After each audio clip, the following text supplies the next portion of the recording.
if you were to distill it down to, the three things that sales directors must do, it's a core trait of being good in that role. Now, reflecting about those you've worked alongside, what you try to work to yourself, Craig, what are the three things that you would pin as the most important? Firstly is consistency for me. I think it sounds a bit boring, right? And I believe it's an underrated trait is consistency. So good news, bad news, treated the same way. The team know exactly what they're going to get from me, not today versus Jekyll and Hyde kind of style of highs and lows of someone, right? So you're getting that consistency. Trust as well.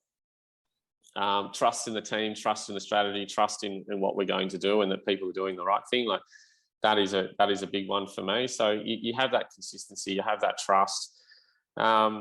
And the second one for me is just around strategy or vision, right? So that we know where we're heading. A trait that sort of can ground the team back to, this is what we're on this path. Yes, there might be some a little bit of meandering along the way. That's normal business, but we're not getting to the tenor section turning left or right. Where that's the path that we're on. So for me, having that vision and having that opportunity to sort of regularly. And you need to be disciplined in this and regularly finding the time whatever the right time frame is to sit back and go, are we still on track? Are we off track? Where do we need to be? Is this still the right agenda? Let's just double check in on it. So that for me around consistency, trust, and having a clear vision of what we're trying to achieve is really critical traits for me. Great. Consistency, trust, and vision. Dave, I know you guys are quite aligned, but no, I've got some different ones. As consistent? No, it's not really, Dave.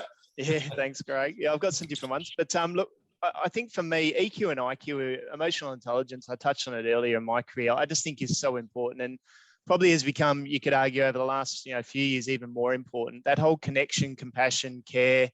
We talk a little bit about mental health, but not just so much linked to that. Just in general leadership today, what I really love actually is words like humility, vulnerability. These softer skills that might have been frowned upon 10 years ago now are really part of the core of what we see as a true leader in a business. And I really like that. For me, they're so important to have the balance. I'm a big believer that if you get the how right, if you build the trust of the team through doing those soft skills well, the scoreboard will look after itself. Yeah. I know we're in sales. I know we're at the pointy end and the scoreboard's important. But I think if you stand there staring at it all day, it's not going to change. You've got to really get yourself invested in the how with your team. And they're not skills that come straight away. You've got to keep working those muscles throughout your career. But for me, that's a really important one. The other one that you might have caught a thread on throughout is influencing. So whether it's tied back to the networking bit or the profiling or anything else, once you get to the sales director role, I think Craig touched on it well with the customer piece. You have to have an ability to be able to influence, but not through an inauthentic way. It has to be done through a way that people generally connect with you. They get you, they respect you, they see you as reliable, trustworthy, and someone they actually want to engage with. And I've always prided myself that I've built that internal network to be able to achieve that. And that's enabled me to deliver success, whether it be with my team or customers. So I think that's a really important one. And the third one is the ability to challenge and inspire growth for me. And I tie the word respect to that.